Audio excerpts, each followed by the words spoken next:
চাপা বাস পোলারে নিয়ে আর পারতাছি না, সব জায়গায় চাপা মারে আর মার খাই, আর দিনে 12টা পর্যন্ত ঘুমাই। কিরে রুহুল উঠ।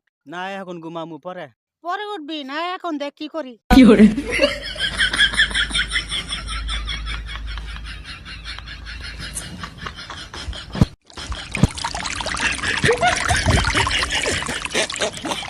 ধরো লাখ টাকার স্বপ্ন দেখতাছিলাম। কি লাখ টাকা স্বপ্ন দেখতাছস তুই? কি স্বপ্ন দেখতাছস তুই শুনি? আমি কোটি কোটি টাকার মালিক হয়ে গেছি।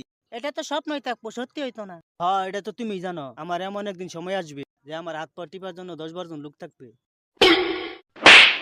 সকাল সকাল চাপা মারিস না, সকাল সকাল মন মেজাজ ভালো থাকে না। চাপা না দেখ পাই তো। হ্যাঁ তোর বাপেও কইছিল, পরে উত্তর পাড়া ঘুরে চুরি করবা যাইয়া মার খাইয়া মরলো। এসব কথা বাদ দে, বাদ বাসি খাবারা। আচ্ছা যাও মুখ দিয়ে আইতাছি।